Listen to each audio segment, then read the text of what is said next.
Hello नमस्कार and welcome बेटा last lecture में એટલે કે લેક્ચર નંબર 1 ની અંદર આપણે કોષ વિશે એક સામાન્ય માહિતી મેળવી આપણું જે ચેપ્ટર છે અત્યારે જે આપણે ચેપ્ટર ભણ્યા છે કોષ જીવનનો એકમ એટલે કે cell the unit of life એની અંદર લાસ્ટ લેક્ચરમાં આપણે કોષ વિશે સામાન્ય માહિતી મેળવી એના સિવાય ત્યાર પછી આપણે કોષના સંશોધનોનો જે ઇતિહાસ છે એટલે કે રોબર્ટ હુક થી શરૂ કરી અને કોષવાદના સિદ્ધાંત સુધીની આપણે ચર્ચા કરી કે આધુનિક કોષવાદ કઈ રીતે આપવામાં આવ્યો છે એ ત્યાં સુધીની આપણે ચર્ચા કરી।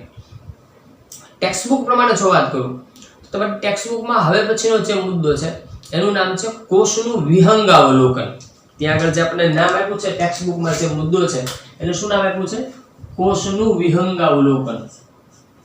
આવો મુદ્દો છે કોષનું વિહંગાવલોકન। કોષનું વિહંગાવલોકન બરાબર ને? કોષનું વિહંગાવલોકન એટલે શું કે અહીંયા આગળ આપણે કોષો વિશે એક ઉપર છેલ્લી માહિતી મેળવશું કે કોષોમાં કેવા કેવા પ્રકારના આમ બીજી રીતે કહીએ એક શબ્દમાં વાત કરીએ તો કોષોમાં જોવા મળતી વિવિધતાઓની આપણે વાત કરવાની છે। ચલો આપણે મુદ્દાને નવું નામ આપીએ તો શું કહી શકાય બેટા? કોષમાં જોવા મળતી વિવિધતા અથવા તો કોષોની વિવિધતા આ મુદ્દાની આપણે ચર્ચા કરીએ છીએ। વિહંગાવલોકન અને બીજી રીતે વાત કરીએ તો આ શું છે? કોષોમાં જોવા મળતી વિવિધતા। હવે કોષોમાં જોવા મળતી વિવિધતાની વાત કરીએ બેટા તો એની અંદર જુદા જુદા પ્રકારની ઘણી બધી વિવિધતાઓ જોવા મળે છે બરાબર? આકારની દ્રષ્ટિએ, કદની દ્રષ્ટિએ, રચનાની દ્રષ્ટિએ ઘણી બધી દ્રષ્ટિએમાં વિવિધતા જોવા મળે છે। એક કામ કરીએ આપણે કે આકારની દ્રષ્ટિએ જે વિવિધતા છે એને સમજીએ બરાબર? અને એને સમજવામાં શું કરશું આપણે કે હું જે નામ બોલું છું એના તમને ઓન સ્ક્રીન બધા ફોટોગ્રાફ્સ દેખાડી દઉં બરાબર? એટલે તમને આઈડિયા આવે કે બધા કોષો કેવા કેવા અને અલગ અલગ પ્રકારના છે બરાબર ને? તો કેટલાક કોષોને આપણે સ્ક્રીન ઉપર જોઈ લઈએ બરાબર? અને સરસ રીતે એને સમજવાનો પ્રયત્ન કરીએ કે આકારની દ્રષ્ટિએ તમે જુઓ તો એની અંદર કેટલી વિવિધતા જોવા મળે છે। તો સૌથી પહેલા જોઈએ તો દાખલા તરીકે જો આ રક્તકણ છે બેટા, જો રક્તકણ છે એનો આકાર તમે જુઓ દ્વિઅંતરગોળ છે બરાબર? કેવો છે? દ્વિઅંતરગોળ આકાર ધરાવે છે। બીજી વાત આ મનુષ્યના રુધિરના રક્તકણો છે એની એક બીજી વિશેષતા એ છે કે આ એક એવો કોષ છે જેમાં કોષ કેન્દ્ર નથી હોતું, એમાં કોષ કેન્દ્ર ના હોય બરાબર? આપણે આગળ ભણવાનું આવશે આ બધા વિશે ત્યારે વિગતે એની બધાની ચર્ચા કરશું। પણ જો આ કોણ છે? રક્તકણો। હવે જો એનો આકાર તમે જોયો કેવો છે? દ્વિઅંતરગોળ। નંબર 2 બીજો જે આપણે જોઈએ તો એ છે શ્વેતકણ। તો આ શ્વેતકણો છે અનિયમિત આકાર ધરાવે છે। કેવો આકાર ધરાવે છે? અનિયમિત, એનો આકાર ચોક્કસ નથી। જો ત્રીજું બાજુમાં એની સાથે જ ચાલે એવું બરાબર? આપણા મનુષ્યના કોષો નથી પણ અમીબા, જો એનો પણ અનિયમિત આકાર હોય છે બરાબર? પછી જો બાજુમાં હવે પાછો નેક્સ્ટ અલગ જોઈએ તો એ છે સ્નાયુ કોષ। જો સ્નાયુ કોષની વાત છે, સ્નાયુ કોષનો આકાર કેવો છે જુઓ તો બંને છેડેથી સાંકડા હોય છે, વચ્ચેથી પોળા હોય છે એટલે ત્રાક જેવો આકાર છે એટલે ત્રાકાકાર કોષો કહેવાય। ઓકે, પછી જુઓ ચેતાકોષ તો શાખાઓ વાળો હોય છે અને મનુષ્યના શરીરમાં જોવા મળતા કોષો પૈકીનો મોટામાં મોટો કોષ છે બરાબર ને? ચેતાકોષ કેવી રચના છે? એની શાખાઓ વાળી રચના છે। પછી અંડકોષ લગભગ થોડી ગોળાકાર જેવી રચના ધરાવે છે બરાબર? પછી શુક્રકોષ બરાબર? અને બેક્ટેરિયા જુદા જુદા પ્રકારના ઘણા બધા। તો જુઓ આ કોષોને તમે જુઓ છો તો દરેક કોષો જે છે એ અલગ અલગ પ્રકારનો આકાર ધરાવે છે। દરેકનો આકાર કેવો છે? અલગ અલગ છે, જુદી જુદી અને વિશિષ્ટ રચનાઓ આ કોષો ધરાવે છે। ઓકે, તો આઈ થિંક આકાર વિશે તમને આઈડિયા આવી ગયો છે, તમારે આ બોર્ડ ઉપર લખવું ના પડે એટલા માટે આપણે આના સાથે ચાલ્યા બરાબર? ચલો આને હવે ફટાફટ બંધ કરીએ સ્ક્રીનને અને આગળ ત્યાંથી વધવાનો પ્રયત્ન કરીએ। તો જો અહીં આગળ કહેવાનો અર્થ શું છે મારો કે કોષો છે એની અંદર આકારની દ્રષ્ટિએ ઘણી બધી વિવિધતાઓ જોવા મળે છે। આકારની દ્રષ્ટિએ જ નહીં પણ સાથે સાથે કદની દ્રષ્ટિએ પણ વિવિધતા હોય છે। ચલો આપણે કદની દ્રષ્ટિએ કોષોમાં જોવા મળતી જે વિવિધતા છે એની વાત કરીએ તો હવે આપણે કોની વાત કરીએ છીએ? કદની। તો કોષો જે છે એના કદ જુદા જુદા પ્રકારના હોય બરાબર ને? તો આપણને જોવા મળતો નાનામાં નાનો કોષ, સૌથી નાનો કોષ હતો તો જોવા મળતો સૌથી નાનો કોષ. આ સૌથી નાનો કોષ કોણ? તો કે માઇકોપ્લાઝ્મા. કોણ છે બેટા? માઇકોપ્લાઝ્મા. આ માઇકોપ્લાઝ્મા જે છે એનું કદ કેટલું હોય? તો એનું કદ છે 0.3 માઇક્રોમીટર. કેટલું છે બેટા? 0.3 માઇક્રોમીટર. 0.3 માઇક્રોમીટર જેટલું કદ હોય છે, એટલે ખૂબ જ સૂક્ષ્મ હોય છે. પછી હમણાં આપણે જે વાત કરતા હતા તો બેક્ટેરિયા, તો બેક્ટેરિયાનું કદ 3 થી 5 માઇક્રોમીટર. જો હવે વાત કરીએ આપણે બેક્ટેરિયાની. બેક્ટેરિયાનું કદ કેટલું છે? તો કે 3 થી 5 માઇક્રોમીટર. 3 થી 5 માઇક્રોમીટર જેટલું કદ બેક્ટેરિયાનું છે. એની સિવાય વાત કરીએ રક્તકણોની. સોરી બેટા, રક્તકણો. તો આપણા રુધિરના જે રક્તકણો છે લગભગ 7 માઇક્રોમીટર જેટલા હોય છે. કેટલા હોય છે? લગભગ 7 માઇક્રોમીટર. જો બધી જગ્યાએ બેટા લગભગ શબ્દ વાપરું છું, કેમ કે આ સજીવના કોષોની રચના છે, એની અંદર થોડું ઘણું વેરિએશન હોઈ શકે. બરાબર? પછી વાત કરીએ ચેતાકોષ. ચેતાકોષ છે મનુષ્યના શરીરમાં જોવા મળતો સૌથી મોટો કોષ છે. આ ચેતાકોષ 90 સેન્ટીમીટર થી લઈ અને 1 મીટર સુધીની લંબાઈ ધરાવે છે. આવો ચેતાકોષ ક્યાં જોવા મળે? મનુષ્યના પગમાં પ્રાપ્ત થાય. કઈ જગ્યાએ? આપણા પગની અંદર હોય. 90 સેન્ટીમીટર થી 1 મીટર જેટલો. પણ હા, એવડો મોટો કોષ છે છતાં નરી આંખે જોઈ ન શકાય. સમજો, એટલે નરી આંખે જોઈ શકાતો નથી. શા માટે? કેમ કે એનો વ્યાસ ખૂબ જ પાતળો હોય છે. ઓકે, નેક્સ્ટ પછી વાત કરીએ તો સૌથી મોટો પ્રાણી કોષ કયો? જો આ સૌથી નાનો જો હતો એમ સૌથી મોટો પ્રાણી કોષ, સૌથી મોટો પ્રાણી કોષ કયો છે? સૌથી મોટો પ્રાણી કોષ છે એ શાહમૃગનું ઈંડું. કોણ છે બેટા? શાહમૃગનું ઈંડું, જેની સાઈઝ 170 મિલીમીટર બાય 150 મિલીમીટર. અને સેન્ટીમીટરમાં ફેરવો તો શું થાય બેટા? 17 સેન્ટીમીટર બાય 15 સેન્ટીમીટર. જો 17 સેન્ટીમીટર બાય 15 સેન્ટીમીટર એવડો મોટો હોય, એટલે કે એક શ્રીફળ જેવડો. બરાબર? એ એક કોષ છે. કોઈ પણ પક્ષીનું ઈંડું એ પોતે એક કોષ છે. યાદ રાખજો, એ એક ઇન્ડિપેન્ડન્ટ, એક સ્વતંત્ર કોષ છે, જેને આપણે નરી આંખે પણ જોઈ શકીએ છીએ. આ સિવાય વાત કરીએ તો વનસ્પતિના કોષીય તંતુઓ જે હોય, વનસ્પતિના કોષીય તંતુઓ, જો વનસ્પતિના કોષીય તંતુઓ એ પણ લગભગ 80 સેન્ટીમીટર થી 1 મીટર સુધીના હોય છે. એટલે કે 100 સેન્ટીમીટર તો 1 મીટર સુધીના હોય છે. આ વાત થઈ કદની દ્રષ્ટિએ વિવિધતા. જો આ કોની વાત કરીએ આપણે? કદની દ્રષ્ટિએ કોષોમાં જોવા મળતી વિવિધતાની ચર્ચા કરી.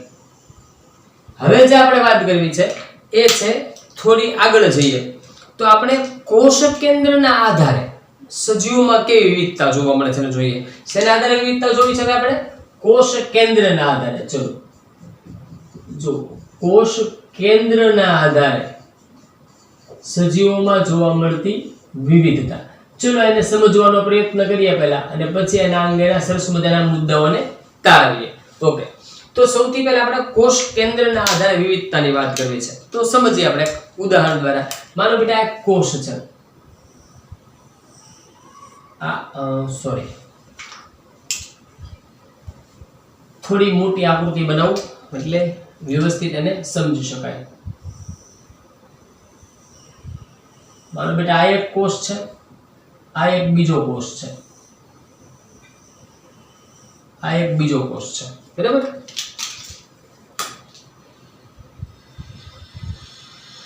આ જનીન દ્રવ્ય છે. આની અંદર પણ આ જનીન દ્રવ્ય, જેનેટિક મટીરીયલ જેની આપણે વાત કરતા હતા ને, એ આ જેનેટિક મટીરીયલ છે. ઓકે, બરાબર? હવે જોજો હું જે કહું છું આ રચના કે છે બેટા, આ રચના, એમ જ આની અંદર આ રચના, એ કોણ છે? કોષ રસ પટલ. બરાબર? જોજો હવે વચ્ચે કોણ છે? જીનેટિક મટીરીયલ, જીએમ લખું છું, જીનેટિક મટીરીયલ. આ આપણું જીનેટિક મટીરીયલ આમાં છે, અહીંયા આગળ આ જીનેટિક મટીરીયલ છે. ઓકે, જુઓ હવે તમે જોજો આ જીનેટિક મટીરીયલ છે એની અંદર માની લો કે હું ફરતી એક આવી રચના દોરું, બરાબર? તો જો હવે આ જીનેટિક મટીરીયલ છે એને કોઈ એક ડબ્બામાં પેક કરીને આપણે મૂકી દીધું. અહીંયા જીનેટિક મટીરીયલ એમનેમ છે, બરાબર? તો અહીંયા જે હું સમજાવવા માંગુ છું બરાબર સમજજો, બરાબર? હવે જોજો બીજી વસ્તુ, કેટલાક હજી અગત્યના જે ઘટકો છે આપણે લખી દઈશું પહેલા. પછી એની ફરતે આવો એક જેલી જેવું પ્રવાહી આવેલું હોય છે. આ જેલી જેવું પ્રવાહી સેમ આની અંદર પણ એવું જેલી જેવું પ્રવાહી જોવા મળશે.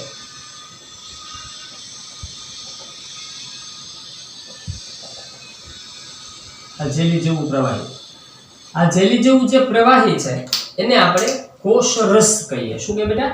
આ શું છે? કોષરસ. સેમ અહીંયા આગળ પણ કોષરસ છે. તો અહીંયા તમે જુઓ છો તો મોટા ભાગે બધી વસ્તુઓ છે. જુઓ, કોષરસ પટલ અહીંયા પણ છે, અહીંયા પણ છે. કોષરસ અહીંયા પણ છે અને અહીંયા પણ છે. જીનેટિક મટીરીયલ અહીંયા પણ છે, અહીંયા પણ છે. ફેર શું છે? ફરક માત્ર એટલો છે કે આનું જીનેટિક મટીરીયલ કોષરસની અંદર મુક્ત અવસ્થામાં છે, બરાબર?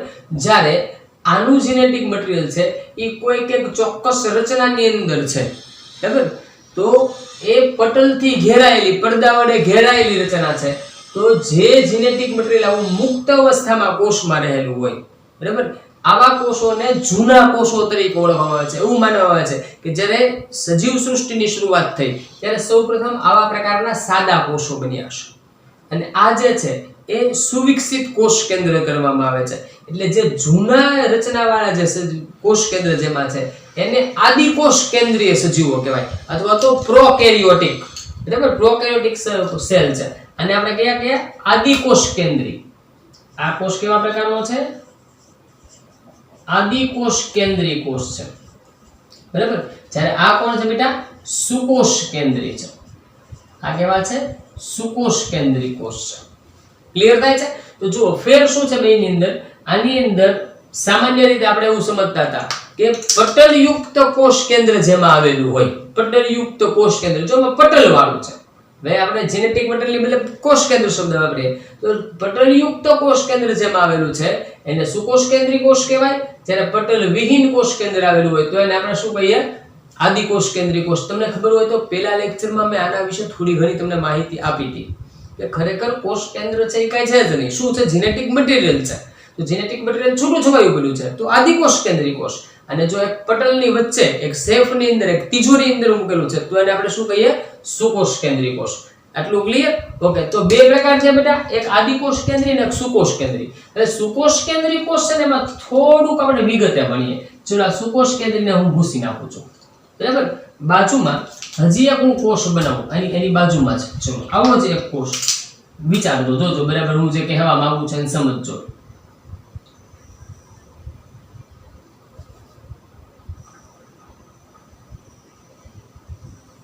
ચલો આ એક કોષ છે, બરાબર?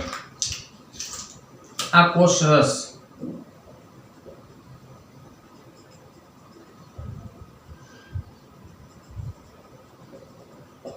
કોષ રસ છે. કોષ કેન્દ્રની અંદર જીનેટિક મટીરીયલ દોરી નાખીએ. ચલો આ જીનેટિક મટીરીયલ છે. ઓકે, તો જોઈ લેજો રચના બરાબર. આની અંદર આ જીનેટિક મટીરીયલ છે, હા કે ના? ઓકે, કોષરસ પટલ જે મામા છે એમ આની અંદર પણ કોષરસ પટલ જો ફરતું દર્શાવેલું છે. હમણાં નામ નિર્દેશ અહીંયા કરી નાખે. ચલો આ કોણ છે બેટા? કોષરસ પટલ. ઓકે, આ કોષરસ પટલ થઈ ગયું આપણું. કોષરસ પટલ છે. ઓકે, કોષરસ પણ આવેલો છે. પરંતુ ફેરફાર શું છે? તો આ જે કોષો છે એની અંદર આ કોષોની અંદર એક વધારાની રચના અહીંયા જોવા મળે છે.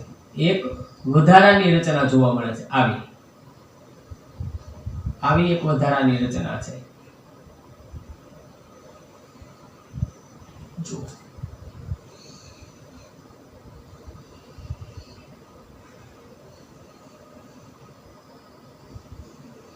આવી એક વધારાની રચના જોવા મળે છે અને આ જે વધારાની રચના છે એને આપણે કહીએ કોષ દિવાલ.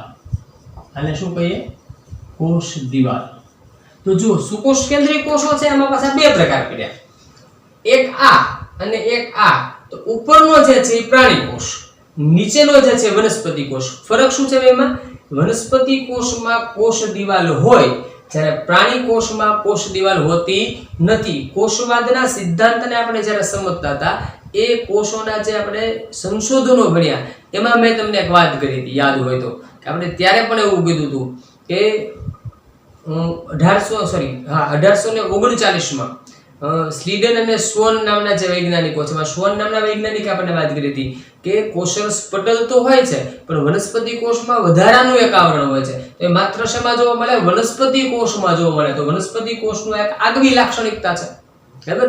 તો જુઓ, મેઇન વસ્તુ આપણે ત્રણ પ્રકારના કોષો, આમ મુખ્ય બે પ્રકાર, આદિકોષ કેન્દ્રી અને સુકોષ કેન્દ્રી. આદિકોષ કેન્દ્રી અને સુકોષ કેન્દ્રી. સુકોષ કેન્દ્રી પાછા બે કોષો છે. કયા છે? એક પ્રાણી કોષ છે અને બીજો કોણ છે? વનસ્પતિ કોષ છે, બરાબર? તો આ એક જનરલ આઈડિયા છે કે કોષો કેવા હોય છે, બરાબર? ચલો, તો આપણે જનરલ એક સરસ મજાની યાદી તૈયાર કરીએ કે જેના આધારે તમને બંનેની વચ્ચેનો તફાવત ખબર પડે. ઓલરેડી આપણે આના વિશે આગળ ભણવાનું જ છે. હવે પછીનો જે આપણો લેક્ચર છે એ લેક્ચરમાં હું તમને આદિકોષ કેન્દ્રી કોષની જે રચના છે એના વિશે તમને ચર્ચા કરવાનો છું. પણ અત્યારે આપણે એક જનરલ આઈડિયા આવે એટલા માટે આપણે એની સરસ મજાનો નાનકડા કોષ્ટક થ્રુ સમજી લઈએ એટલે ઝડપથી એનો તફાવત આપણે સમજાઈ જાય. અહીંયા આપણે મુદ્દાઓ લખશું, બરાબર? એ મુદ્દાઓ છે એમાં પેલા આદિકોષ કેન્દ્રી કોષ અને બાજુમાં અહીં આગળ સુકોષ કેન્દ્રી કોષ. એની અંદર કેવી કેવી આ લાક્ષણિકતાઓ જોવા મળે છે એને આપણે અહીંયા ચર્ચા કરવી છે, બરાબર? એક એક મુદ્દા વિશે આપણે ચર્ચા કરીએ. તો સૌથી પહેલા આપણે વાત કરીએ, સૌથી પહેલા નંબર 1 સૌથી ઉપર કોને મૂકશું? તો કે કોષરસને, બરાબર? જોજો, બરાબર? તો સૌથી પહેલો મુદ્દો આની અંદર લઈએ છે એ છે કોષરસ.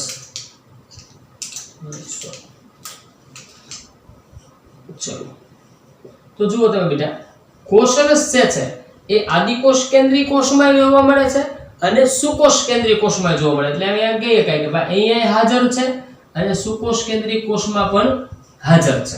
ઓકે, ચલો આપણે સરસ એક કોષ્ટક જ બનાવીએ છીએ ને કોષ્ટક દ્વારા બધા જ મુદ્દાઓને સમજવાનો પ્રયત્ન કરશું એટલે તમને ઝડપથી એની વિશેષતાઓ છે એ નાના નાના મુદ્દાઓ થ્રુ યાદ રાખી શકાય. ઓકે, બીજી વાત કરીએ તો કોષ કેન્દ્ર. બીજો મુદ્દામાં લઈશું આપણે કોષ કેન્દ્ર. જો બીજો મુદ્દો કયો લઈએ છે? કોષ કેન્દ્ર. તો આ સજીવો એમાંથી જે આદિકોષ કેન્દ્રીય સજીવો છે એની અંદર જે કોષ કેન્દ્ર છે, કોષ કેન્દ્ર બધામાં જો અહીંયા છે, અહીંયા બી છે અને અહીંયા પણ છે. શું ફરક છે? આપણે પહેલા એક આપણો કન્સેપ્ટ સમજ્યા હતા, યાદ હોય તો આપણે એવું સમજ્યા હતા કે જીનેટિક મટીરીયલ અગત્યનું છે. જો જીનેટિક મટીરીયલ મુક્ત અવસ્થામાં હોય, કોષરસમાં મુક્ત અવસ્થામાં હોય તો આદિકોષ કેન્દ્રીય કોષ, અને જો એ પટલવાળી અંગિકાની અંદર એને મૂકેલું, એક સેફમાં મૂકેલું, મેં તમને એવો શબ્દ વાપર્યો હતો, તો એ કેવો છે? સુકોષ કેન્દ્રીય કોષ છે. એટલે બંને જગ્યાએ હાજર તો હોય જ છે, બરાબર ને? એની બંને જગ્યાએ હાજર તો હોય જ છે કોષ કેન્દ્ર, પરંતુ ફેર શું છે? આની અંદર જે કોષ કેન્દ્ર છે કેવું છે? પટલ વિહીન છે. આની અંદર કેવું છે? પટલ યુક્ત છે. તો આપણે આ તફાવત માત્ર લખશું, બંનેમાં હાજર છે એટલે અહીંયા શું લખશું? આનું કોષ કેન્દ્ર કેવું છે? પટલ વિહીન છે. જ્યારે આનું કોષ કેન્દ્ર કેવું છે? પટલ યુક્ત કોષ કેન્દ્ર છે. ક્લિયર થાય છે? ઓકે, એક જગ્યાએ પટલ વિહીન છે, બીજી જગ્યાએ પટલ યુક્ત કોષ કેન્દ્ર જોવા મળે છે. ઓકે, ચલો હવે આગળ એક એક મુદ્દાને જોવા છે, બરાબર? આપણે વાત કોની કરી? પહેલા કોષરસની વાત કરી, પછી કોષ કેન્દ્રની વાત કરી, હવે વાત કરીએ કોષરસ પટલની. તો નેક્સ્ટ એના પછીનો મુદ્દો એ આવશે કોષરસ પટલ. કોષરસ પટલ. ચલો, કોષરસ પટલની વાત કરો, ચેક કરો તો ભાઈ ત્રણ કોષમાં કોષરસ પટલ છે કે નથી? તો ત્રણેયમાં હાજર છે. સુકોષ કેન્દ્રીયમાં છે અને આદિકોષ કેન્દ્રીયમાં છે. એટલે અહીંયા આપણે એમ લખીએ કે આદિકોષ કેન્દ્રીયમાં હાજર, અહીંયા લખીએ સુકોષ કેન્દ્રીયમાં હાજર, પણ સાથે સાથે એક વસ્તુ એ વર્ણવી દઈએ શું કે જો સુકોષ કેન્દ્રીમાં કોષ કેન્દ્ર પટલ હાજર તો હોય છે, પણ જો વનસ્પતિ કોષ હોય તો એમાં વધારાનું આવરણ હોય એને શું કહીએ? કોષ દિવાલ. તો અહીંયા લખી નાખીએ વનસ્પતિ કોષમાં કોષ દિવાલ. જો કે આપણે બેક્ટેરિયા વિશે આવું ભણવાનું આવશે, પણ એ આવશે ત્યારે શીખશું. અત્યારે જે મહત્વની ને સામાન્ય લાક્ષણિકતાઓ જે તમે ભણેલા છો અગાઉ એના અંગેની વાત કરું છું, બરાબર. આગળ જ્યારે વધારે એની વિગતવાર ચર્ચા આવશે ત્યારે ઘણું બધું આમાંથી થોડા ઘણા ચેન્જીસ આવશે. ઓકે, પણ આ તો એક જનરલ આઈડિયા માટે આપણે અત્યારે શીખીએ છીએ. તો કે વાત કોની કરી બેટા આપણે? કોષરસ પટલની. કોષરસની વાત થઈ, કોષ કેન્દ્રની વાત થઈ, કોષરસ પટલની વાત થઈ. કોષરસ પટલ પછીની વાત કરીએ. એક મેં તમને અંગિકાની વાત કરી હતી, યાદ હોય તો. મેં એમ કીધું હતું કે આમાં એક અંગિકા આવેલી હોય છે. કોઈ પણ રચના એને કોષ કહેવા માટે 4 વસ્તુઓ જોઈએ આપણે એવું શીખ્યા હતા. કોણ કોણ જોઈએ યાદ કરો? કઈ કઈ રચનાઓ જોઈએ છે? તો કોષરસ પટલ, જીનેટિક મટીરીયલ, પછી કોષરસ અને રિબોસોમ. ખબર ને આપણે 4 વસ્તુની વાત કરી હતી. એ રિબોસોમ એ બહુ અગત્યની અંગિકા છે. હવે જુઓ સમજવા જેવી વાત. વચ્ચે એક વાત કીધું બેટા કે કદાચ જો તમે 11th ના લેક્ચરમાં, મારા લેક્ચરમાં ફર્સ્ટ ટાઈમ હોય તો બેટા આગળનો લેક્ચર એક વખત જોઈ લેજો. કેમ કે આની જો અત્યારે જે હું વાત કરું છું એ મુદ્દાઓ આગળના લેક્ચરમાં ઓલરેડી મેં ભણાવેલા છે. એટલે લેક્ચર નંબર 1 પહેલા જોઈ લેજો, પછી આને જોજો તમને વધુ મજા આવશે ભણવાની. ઓકે, ચલો તો વાત કરતા હતા આપણે રિબોસોમની. તો અહીંયા આપણે પહેલા મુદ્દો લખીએ. સોરી બેટા, કલર કોડ ભૂલાઈ ગયો ને, એમ નો ચાલે. તો અહીંયા વાત કોની કરીએ છીએ બેટા આપણે? રિબોસોમ. હવે રિબોસોમ છે એ બેયમાં હાજર હોય. જુઓ, આદિકોષ કેન્દ્રીમાં હશે, સુકોષ કેન્દ્રીમાં, બંને કોષો છે, વનસ્પતિ કોષ કે પ્રાણી કોષ દરેકમાં હશે, છે બધામાં. તો એનું સ્થાન દર્શાવીએ. જો અહીંયા આગળ ક્યાં? આમાં તો આપણે એમ કહીશું હાજર છે, પણ ક્યાં આગળ? તો કે કોષરસમાં આવેલા હોય. રિબોસોમ ક્યાં આવેલા હોય છે? કોષરસમાં. જ્યારે સુકોષ કેન્દ્રી કોષ છે એની અંદર એ હાજર છે. ક્યાં હાજર છે? તો કે કોષરસમાં તો હાજર છે જ, પરંતુ સાથે સાથે બીજી કેટલીક એવી અંગિકાઓ છે કે જેમાં પણ રિબોસોમ આવેલા છે. કઈ કઈ અંગિકાઓ છે એની વાત કરીએ તો એક તો અંતઃકોષરસ જાળ. બીજી કઈ કઈ અંગિકાઓ છે ને લખીએ તો બીજી કોણ છે? એક અંતઃકોષરસ જાળ. ઓકે, બીજું કોણ? તો કે હરિત કણ. અને હજી કોણ? તો કે કણાભ સૂત્ર. જો આ 3 અંગિકાઓ, અંતઃકોષરસ જાળ, હરિત કણ અને કણાભ સૂત્ર, આ 3 અંગિકાઓ માં તો છે જ, સાથે સાથે કોષરસમાં પણ હાજર છે. એટલે રિબોસોમ, જો ફરી વખત રિબોસોમ છે આદિકોષ કેન્દ્રીય કોષમાં ક્યાં હશે? કોષરસમાં. જ્યારે સુકોષ કેન્દ્રીય કોષમાં કોષરસમાં હોવા ઉપરાંત અંતઃકોષરસ જાળ, હરિત કણ અને કણાભ સૂત્રમાં પણ હાજર હશે. ઓકે, ચલો હવે નેક્સ્ટ બેટા એક જ મિનિટ બેટા, હું સ્ક્રીનમાં જોઈ લઉં કે આ નીચેનો ભાગ આવે છે કે નહીં, નહીતર પાછું લખશું ને બધું પાણીમાં જશે. એવું ન થવું જોઈએ. ના, કવર તો થઈ જશે. ચલો કાંઈ વાંધો નથી.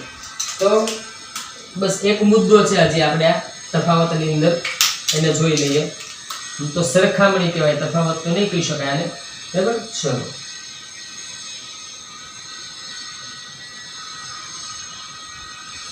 ઓકે, હવે વાત કરીએ છીએ નેક્સ્ટ, એના પછીનો મુદ્દો રિબોસોમની આપણે વાત કરીએ. રિબોસોમ પછી વાત કરીએ તો એ છે અંગિકાઓ.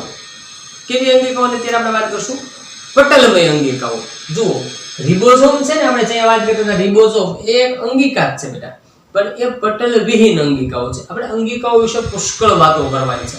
તો આ જેટલી જે વાત કરીએ છે કણાભ સૂત્ર, કોષરસ ને અંતઃકોષરસ જાળ, દરેક એક એકને પકડીને ભણવાના છે. એક એક વિશે મસ્ત માહિતી મેળવવાની છે. પણ અત્યારે આપણે ખાલી જસ્ટ ઓવરવ્યુ મેળવીએ છીએ. કોષનું વિહંગાવલોકન. તો જુઓ, એને ઓવરવ્યુ ઉપરથી આમ નજર ફેરવવાની છે કે વાહ સરસ મજાનું છે આ ચેપ્ટર, એની અંદર આવું સરસ મજાનું આપણે ભણવાનું છે, બરાબર ને. જો આ કેવી રચનાઓ છે કે આપણા શરીરની અંદર, આપણા શરીરની જો આપણે બેટા વાત કરીએ તો આપણા શરીર જે કોષોના બનેલા છે, એ કોષોની અંદર રહેલી અંગિકાઓ, કોષને તો નથી જ જોઈ શકતા, તો અંગિકાઓ કેટલી સૂક્ષ્મ હશે અને એનો અભ્યાસ આપણે કરવાનો છે. પ્લસ એ કેવા કાર્યો કરે છે, એની અંદર કેવા પ્રકારની કેમિકલ પ્રોસેસ થાય છે એને પણ આપણે ભણવાનું છે. બહુ જબરદસ્ત વસ્તુઓ છે. ચલો પાછા મુદ્દા પર આવી જઈએ. તો હવે વાત કરીએ છીએ પટલમય અંગિકાઓ. કોની વાત કરીએ છીએ? પટલમય અંગિકાઓની. તો અહીંયા મુદ્દો લખીએ પટલીય અંગિકાઓ. પટલીય અંગિકાઓ, બરાબર. તો પટલીય અંગિકાઓ અહીંયા આગળ એટલે કે આદિકોષ કેન્દ્રીય કોષમાં જોવા મળતી નથી, એટલે ત્યાં ગેરહાજર છે. જ્યારે આપણા સુકોષ કેન્દ્રીય કોષની અંદર ઘણી બધી પટલીય અંગિકાઓ આવેલી હોય છે. કઈ કઈ? તો ઓલરેડી જો અહીંયા આપણે કેટલીક લખી, અંતઃકોષ રસજાળ, હરિત કણ, કણાભ સૂત્ર, એ બધી આમાં આવી છે, બરાબર. આની સિવાય જો આપણે યાદી તૈયાર કરવી હોય તો કોણ આવે? તો કે લાઇસોઝોમ્સ છે. જો હજી છે લાઇસોઝોમ્સ, પછી ગોલ્ગી કાય, બરાબર ને. લાઇસોઝોમ્સ, ગોલ્ગી કાય, આ બધી જ અંગિકાઓ આપણા સુકોષ કેન્દ્રીય કોષની અંદર આવેલી હોય છે. જે પટલીય અંગિકાઓ, આવી પટલીય અંગિકાઓ એ આદિકોષ કેન્દ્રીય કોષમાં જોવા મળતી નથી. ક્લિયર થાય? તો આપણે કોષ કેન્દ્રના આધારે સજીવોના કેવા પ્રકારો છે અને એ પ્રકારોને મુખ્ય જે લાક્ષણિકતાઓ છે, આમ જે હાઇલાઇટ કરી શકાય એવી લાક્ષણિકતાઓની આપણે સાથે સાથે ચર્ચા કરી. ઓકે, તો આ કોષ કેન્દ્રના આધારે વાત કરી. હવે જે વાત કરવી છે આપણે એ છે કોષની સંખ્યાના આધારે. જો સજીવોમાં વિવિધતા તો ખરી, પણ શેની? કોષની સંખ્યાના આધારે વિવિધતા. તો સંખ્યાના આધારે શું વિવિધતા હોઈ શકે એની આપણે હવે ચર્ચા કરીએ. તો આગળ મેં તમને છે ને લેક્ચર નંબર 1 માં આપણે શરૂઆત કરી ત્યારે મેં તમને આ બંને બાબતોની નાનકડી એવી વાત કરેલી કે આપણે કોષની સંખ્યાના આધારે તે સજીવોના બે વિભાગ કર્યા હતા. એક કોષીય સજીવો હતા અને બીજા બહુકોષીય સજીવો, કે જે સજીવો માત્ર એક જ કોષના બનેલા હોય એને આપણે એક કોષીય સજીવો કહ્યા હતા, અને જે સજીવો એક કરતા વધુ કોષોના બનેલા છે આપણે બહુકોષીય સજીવો કહ્યા હતા. તો એમાં પહેલો પ્રકાર કોણ આવશે આપણો? નંબર 1 એક કોષીય સજીવો. ચલો અહીંયા લખીએ એક કોષીય સજીવો. તો આ જે એક કોષીય સજીવો છે એની મૂળભૂત કેટલીક સામાન્ય વાતોને આગળ સમજીએ. તો સૌથી પહેલા વાત એક કરીએ, નંબર 1 પહેલો મુદ્દો કે આ સજીવો એક જ કોષના બનેલા છે. એક જ કોષના બનેલા છે. ઓકે. નંબર 2, હવે એક જ કોષના બનેલા છે એટલે એનો અર્થ એમ થાય એક કોષમાં બધું આવી ગયું, બરાબર. એનો અર્થ એવો થાય કે એક કોષના હોવા છતાં પોતે પોતાનું સ્વતંત્ર અસ્તિત્વ ધરાવે છે, બરાબર. તો એ આપણે એમ લખી શકાય કે એ પોતે પોતાનું સ્વતંત્ર અસ્તિત્વ ધરાવે છે. આ સ્વતંત્ર અસ્તિત્વ ધરાવે છે એનો અર્થ શું થાય? સ્વતંત્ર અસ્તિત્વ ધરાવે એટલે શું, બરાબર. તો એનો અર્થ એમ થાય કે સજીવોએ પોતાનું જીવન ટકાવી રાખવા માટે જે કાંઈ જૈવિક ક્રિયાઓ, જે લાઈફ પ્રોસેસીસ, જે દેહધાર્મિક ક્રિયાઓ કરવી પડે છે એ બધી જ દેહધાર્મિક ક્રિયાઓ આ એક જ કોષની અંદર થઈ જતી હોય એટલે પોતે ઇન્ડિપેન્ડન્ટ એક્ઝિસ્ટન્સ ધરાવે છે, ઇન્ડિપેન્ડન્ટ સર્વાઇવલ કરી શકે છે, બરાબર. તો અહીંયા આગળ આપણે એમ કહી શકાય કે આ સજીવો છે બધી જ જૈવિક ક્રિયાઓ કરતા હોય છે, બરાબર. તો એનો અર્થ એવો થાય છે કે આ સજીવો સ્વતંત્ર અસ્તિત્વ ધરાવે છે એટલે બધી જ જૈવિક ક્રિયાઓ અથવા દેહધાર્મિક ક્રિયાઓ, બરાબર, જૈવિક ક્રિયાઓ કરે છે. જૈવિક ક્રિયાઓ શબ્દ એટલા માટે વાપરો કેમ કે ઓલરેડી તમારે 10th ની અંદર જૈવિક ક્રિયાઓ શબ્દથી તમે પરિચિત છો, બરાબર ને. એને દેહધાર્મિક ક્રિયાઓ પણ કહી શકાય. ઓકે. તો બધી જ જૈવિક ક્રિયાઓ પોતે કરતા હોય છે. આવા સજીવો કોણ છે? આવા સજીવો તો તમારા જાણીતા અમીબા, પેરામિશિયમ, ઓલરેડી તમે આવા બધા નામ 8, 9, 10 માં ભણીને આવ્યા છો, એની જ આપણે ચર્ચા કરીએ છીએ, બરાબર. એટલે આપણને થોડું ત્યાંથી યાદ આવે. ઓકે. ચલો, તો આ વાત કોની કરી બેટા? આપણે એક કોષીય સજીવોની. હવે બીજી વાત કોની કરીએ? તો કે બહુકોષીય સજીવો. બીજી કોની વાત કરીએ છીએ આપણે? બહુકોષીય સજીવોની વાત કરીએ. ચલો, તો બહુકોષીય સજીવો વિશે નાનકડી એવી માહિતી મેળવવાનો પ્રયત્ન કરીએ. તો સૌથી પહેલા તો જો એક કોષીય સજીવો એટલે એક જ કોષના બનેલા, પણ ઘણા બધા કોષોના બનેલા હોય, ઘણા બધા પુષ્કળ પ્રમાણમાં કોષોના બનેલા હોય તો એને આપણે બહુકોષીય સજીવો કહીએ. તો એ 2 કે તેથી વધુ અથવા તો ઘણા કોષોના બનેલા છે એમ પણ કહી શકાય. જો ઘણા કોષોના બનેલા છે એટલે એક જ કોષના બનેલા ટૂંકમાં નથી. ઘણા બધા કોષોના બનેલા હોય છે. હવે એમાંથી કેટલાક સજીવો એવા છે જે પોતે કોષીય આયોજન ધરાવે છે, કેટલાક સજીવો છે પેશી આયોજન ધરાવતા છે, બરાબર. તો કેટલાક સજીવો એવા છે એની અંદર અંગતંત્રી આયોજન જોવા મળે છે. ત્રણેયની વાત કરીએ. ચલો, કેટલાક સજીવો કેવા છે? કોષીય આયોજન ધરાવે છે. કેવું આયોજન ધરાવે છે? કોષીય આયોજન ધરાવે છે. હવે કોષીય આયોજન એટલે શું? તો આ સજીવો છે એ બનેલા છે એક કરતા વધુ કોષોના, પરંતુ એના પ્રત્યેક કોષ જુદી જુદી રીતે પોતાની રીતે સ્વતંત્ર પોતાના કાર્યો કરે છે. કોષીય આયોજન ધરાવતા સજીવો આજે આગળ આપણે આવશે, જ્યારે વર્ગીકરણ વિશે ભણશું આપણે, ત્યારે આ બધી બાબતોની ચર્ચા કરવાની આવશે આપણે. તો આવા સજીવો છે કોણ? તો કે કોષીય આયોજન ધરાવતા સજીવો કોણ? બેટા સ્પોન્જીલા, વાદળી. ગુજરાતીમાં આપણે કહીએ ને વાદળી. એ કોષીય આયોજન ધરાવતું સજીવ છે. કેટલાક સજીવો છે જે પેશી આયોજન ધરાવે છે. કેવું આયોજન છે એમાં? પેશી આયોજન, એટલે કે પેશીઓ દ્વારા પોતાના કાર્યો કરે છે. એ કોણ? તો કે હાઇડ્રા, જેને આપણે જળવ્યાળ, હાઇડ્રા અથવા તો જળવ્યાળ. ઓલરેડી હાઇડ્રાનું તો તમે નામ સાંભળેલું જ છે. પછી કેટલાક સજીવો એવા છે જેમાં અંગતંત્રી આયોજન છે. કેવું આયોજન છે? અંગતંત્રી આયોજન. હવે અંગતંત્રી આયોજન એટલે શું? તો આ સજીવો એવા છે કે જેની અંદર આપણે થોડું એને વ્યવસ્થિત લખવાનો પ્રયત્ન કરીએ તો આ સજીવો કેવા છે? એમાં કોષો ભેગા થઈને એમાં પેશીની રચના થાય, પેશીઓ ભેગી થઈ અને અંગ બનાવે, આ અંગો ભેગા થાય અને અંગતંત્ર બનાવે, અને આવા અંગતંત્રો ભેગા થાય અને શરીર અથવા તો દેહની રચના થતી હોય છે. દાખલા તરીકે ઉદાહરણ લઈએ આપણે, તો આપણા શરીરમાં જોવા મળતું પાચન તંત્ર, શ્વસન તંત્ર એ તંત્ર છે. હવે જો માનો પાચન તંત્રની વાત કરીએ બેટા, તો પાચન તંત્રના જુદા જુદા અંગો હોય. મુખ, બરાબર, મુખ છે, અન્નનળી છે, જઠર છે, નાનું આંતરડું, મોટું આંતરડું, બરાબર. તો આ એના અંગો છે, બરાબર. તો આ બધા અંગો, જો અંગતંત્ર છે શેનું બનેલું હોય? પાચન તંત્ર. એમ કહો એટલે આ બધા અંગો અંદર આવી જાય, એ અંગોનું બનેલું છે. આ અંગ જે છે બધા એ અંગ કોના બનેલા હોય? પેશીઓના બનેલા હોય. અને પેશી કોની બનેલી હોય? કોષોની બનેલી હોય છે. એટલે આ જે સજીવો છે એની દેહ રચના વધુ જટિલ હોય છે. આ જટિલ દેહ રચના ધરાવતા સજીવો છે એ અંગતંત્રીય આયોજન દ્વારા પોતાના બધા કાર્યો કરતા હોય છે. અને બીજી વસ્તુ એ છે, અગત્યની વસ્તુ સમજવા જેવી, કે આ જે સજીવો છે એની અંદર ચોક્કસ અંગતંત્રો દ્વારા ચોક્કસ પ્રકારના કાર્યો થાય છે. અને અંગતંત્રોની અંદર એ પાછા ચોક્કસ અંગો ચોક્કસ કાર્ય કરે.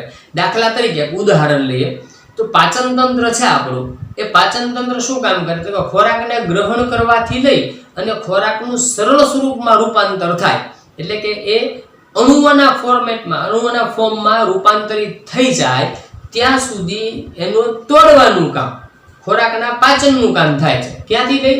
તો કોણ કામ કરે છે? પાચન તંત્ર કામ કરે છે. પણ પાચન તંત્ર કાંઈ એક અંગનું તો બનેલું નથી, બરાબર. એની અંદર ઘણા બધા અંગો છે. તો પાચન તંત્ર ખોરાકના પાચનનું કામ કરે એમ કહેવાય. પરંતુ જો એના અંગો ઉપર જાઓ તો દરેક અંગ ચોક્કસ પ્રકારના કાર્યો કરે છે.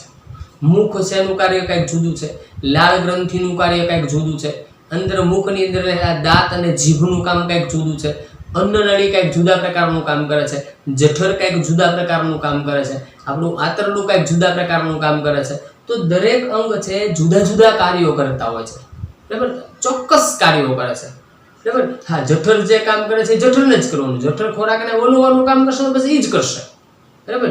એ પછી શ્વાસોશ્વાસનું કામ કરવામાં ન જાય, બરાબર ને. કહેવાનો અર્થ એ છે ચોક્કસ પ્રકારના કાર્યો કરે છે. તો એનો અર્થ એમ થાય કે ચોક્કસ કાર્ય કરવા માટે જટિલ દેહ રચના ધરાવતા સજીવોમાં ચોક્કસ અંગો આવેલા છે. એટલા માટે એમ કહી શકાય કે આ જટિલ દેહ રચના ધરાવતા જે સજીવો છે જેમાં અંગતંત્રીય આયોજન છે એ બધા જ સજીવો છે એ શ્રમ વિભાજન દર્શાવે છે એમ પણ કહી શકાય. રેડી? તો આ વાત શેની થઈ? કોષોની સંખ્યાના આધારે સજીવમાં કેવી વિવિધતા જોવા મળે છે એની આપણે ચર્ચા કરી. ઓકે બેટા, તો અહીંયા સુધી આપણે રાખીએ છીએ, બરાબર. કદાચ આને લખવાની જરૂરિયાત હોય તમારી યાદી માટે તો સ્ક્રીનશોટ લઈ લેજો, અથવા તો હું સાઈડમાં મને આવી જાઉં એટલે સ્ક્રીનશોટ લઈ લો અથવા લખી લો તો વધારે સરસ. ઓકે, અને નવા લેક્ચર સાથે જલ્દી પાછા મળશું. ત્યાં સુધી take care of your self. Thank you very much. આવજો.